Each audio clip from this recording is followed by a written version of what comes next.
টাকা নিয়ে এই করছে, যা কিছু হচ্ছে সব দিদি চাপাই দিচ্ছে, যা কিছু হচ্ছে সব দিদি চাপাই দিচ্ছে। লক্ষ্মীর ভান্ডার দিচ্ছে, আমরা কি মাথা কিনে নিচ্ছে? লক্ষ্মীর ভান্ডার দিচ্ছে, আমরা কি মাথা কিনে নিচ্ছে? না, চাই না, চাই না। 1000 টাকা দিলে আজকে লাগবে না, ওর মতন লাগবে না। দিদিকে জুতোর বাড়ি মারবো, দিদিকে জুতোর বাড়ি মারবো। লক্ষ্মী ভান্ডার টাকা আমাদের লাগবে না। আজকের ওর মেয়েরা আছে, কালকের আমার মেয়েরা মানে কি গ্যারান্টি আছে? 2021-এ জনগণ ভোট দিলেন, আর আমরা কুকুর বেড়ালের মতো মানুষের দুয়ারে দুয়ারে গিয়ে মানুষকে বুঝিয়ে আমরা এই একজন কালপিটকে, একজন শয়তানকে, একজন লম্পটকে আমরা বিধায়ক করলাম। অত্যন্ত দুঃখের বিষয়, যেদিন এমএলএ নির্বাচিত হলেন 26,000 ভোটে, আমি বলছি আপনাদের অঙ্গারে ভোট, আপনাদের সামনে বলছি 6,000 ভোটে সুকান্ত পাল পরাজিত হয়েছিল 2021 সালে। আমি বলছি আপনাদের অঙ্গারে ভোট, আপনাদের সামনে বলছি 6,000 ভোটে সুকান্ত পাল পরাজিত হয়েছিল 2021 সালে। বিদেশ থেকে যারা আমার ভিডিওটা দেখছেন কি দেখবেন, তাদের প্রতি একবার নমস্কার জানাই।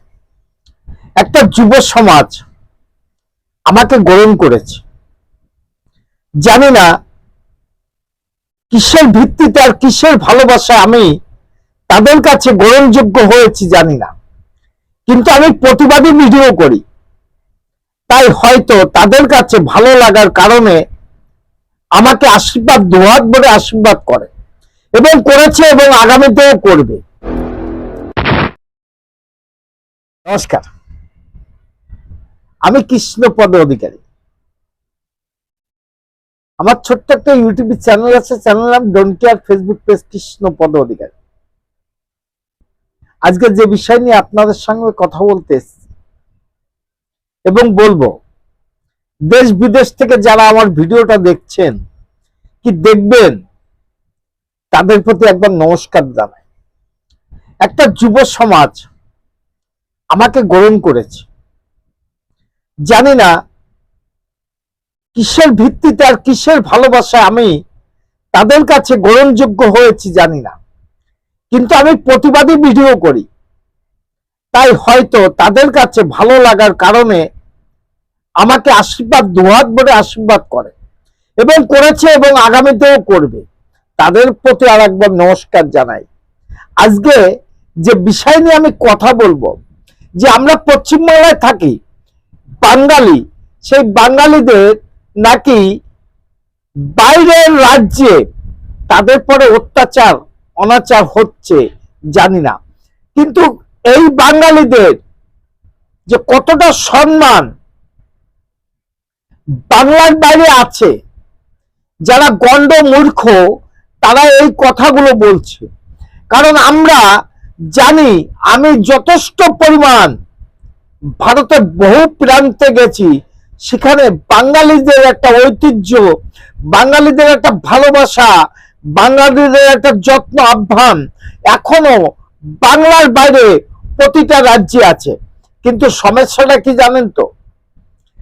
বাংলা কথা বললে সমস্যা না, যদি কোনো বাংলাদেশ থেকে অনুপ্রবেশকারী এসে আমাদের ভারতবর্ষে একটা বড় স্থান দখল করে নেয় এবং ভারতবর্ষে সবকিছু সমস্যা হতে থাকে তাদের জন্য এবং ভারতবর্ষের সবকিছু সুবিধা নিতে পারে তারা, তাদেরই অসুবিধে।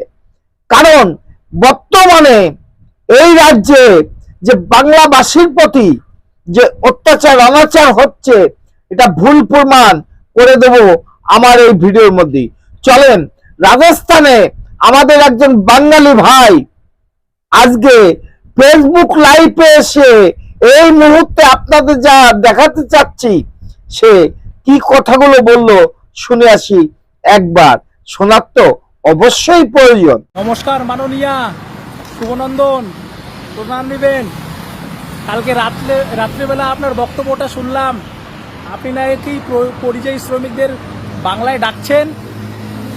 তো আমি বর্তমানে রাজস্থানের রাজধানী জয়পুর থেকে বলছি, একদম ঠিক বিধানসভার সামনে থেকে, ঠিক আছে? তো বলছিলাম সঠিক সময়ে যদি আপনি আমাদের বাংলায় কাজ দিতে পারতেন, তাহলে আজকে আমাদের এত দূরে ভিন রাজ্যে আসতে লাগতো না, ঠিক আছে। আর দ্বিতীয়ত কথা, এখানে কোনো বাঙালির উপরে অত্যাচার হচ্ছে না। আমি একদম প্রকাশ্য দিবালোকে, এখন বাজে সন্ধ্যা 7টা, প্রকাশ্য দিবালোকে এখানে বাংলায় কথা বলছি, কোনো ধরনের কোনো প্রবলেম নেই, ঠিক আছে। রাত্রি এইখানে মোটামুটি 9 থেকে 10 লাখ বাঙালি থাকে। আমি একজন রাজবংশী ছেলে, ঠিক আছে। মাসে 30 থেকে 35 হাজার টাকা এখানে আরামসে কাজ করি। আপনার কাছে একটা প্রশ্ন থাকলো, বাড়িতে যে আমাদের ডাকছেন মানে বাংলায়, ওখানে গেলে আমাদের কয় টাকার কাজ দিবেন এটা একটু জানাবেন মাননীয়া, ঠিক আছে। শুভনন্দন, নমস্কার মাননীয়া, শুভনন্দন, প্রণাম নেবেন। কালকে রাত্রেবেলা আপনার বক্তব্যটা শুনলাম, আপনি নাকি পরিযায়ী শ্রমিকদের বাংলায় ডাকছেন। তো আমি বর্তমানে রাজস্থানের রাজধানী জয়পুর থেকে বলছি, একদম ঠিক বিধানসভার সামনে থেকে, ঠিক আছে। তো বলছিলাম সঠিক সময়ে যদি আপনি আমাদের বাংলায় কাজ দিতে পারতেন তাহলে আজকে আমাদের এত দূরে ভিন রাজ্যে আসতে লাগতো না, ঠিক আছে। আর দ্বিতীয়ত কথা, এখানে কোনো বাঙালির উপরে অত্যাচার হচ্ছে না। আমি একদম প্রকাশ্য দিবালোকে, এখন বাজে সন্ধ্যা 7টা, প্রকাশ্য দিবালোকে এইখানে বাংলায় কথা বলছি, কোনো ধরনের কোনো প্রবলেম নেই, ঠিক আছে। রাত্রি এইখানে মোটামুটি 9 থেকে 10 লাখ বাঙালি থাকে। আমি একজন রাজবংশী ছেলে, ঠিক আছে। মাসে 30 থেকে 35 হাজার টাকা এখানে আরামসে কাজ করি। আপনার কাছে একটা প্রশ্ন থাকলো, বাড়িতে যে আমাদের ডাকছেন মানে বাংলায়, ওখানে গেলে আমাদের কয় টাকার কাজ দিবেন এটা একটু জানাবেন মাননীয়া। এই একটা সাবজেক্ট, এই পশ্চিমবাংলায় যখন শাসক নেতা নেত্রীরা যখন মনে করছে যে বাঙালিদের পরে অত্যাচার অনাচার হচ্ছে এবং বাঙালিদের পরে অবিচার হচ্ছে, সেখানে এক বাঙালি আর এক বাঙালির সহযোগিতায় ফেসবুক লাইভে এসে বলছে যে আমরা 30 থেকে 50 হাজার টাকা মাসে ইনকাম করি, আমাদের পশ্চিমবাংলায় গেলে আমাদের কত টাকা ইনকাম হতে পারে, আর যদি সঠিক সময় আমাদের কর্মসংস্থান থাকতো তাহলে হয়তোবা এই রাজস্থানে আসতে হতো না। এবার ভেবে দেখুন তো কোনটা সত্য আর কোনটা মিথ্যা জানি না। এই ভদ্রলোক বলল, এই আমার ভাই বাঙালি ভাই বলল যে রাজস্থানে 9 থেকে 10 লাখ লোক এখনো কর্ম করে এবং সেখানে আছে। এটাই সত্য, এটাই বাস্তব যে পৃথিবী জুড়ে যেখানে বাঙালিরা আছে সর্ব অঙ্গে একটা সম্মান তাদের যথেষ্ট আছে। কিন্তু এই পশ্চিমবাংলার শাসক নেতারা এবং নেত্রীরা যে বাঙালিদের পরে অত্যাচার অনাচার হচ্ছে, হয়তো এই ভিডিওটা দেখার পরে মিথ্যা প্রমাণ হয়ে গেল কিনা জানি না। ভিডিওটা যদি ভালো লাগে লাইক শেয়ার কমেন্ট করবেন।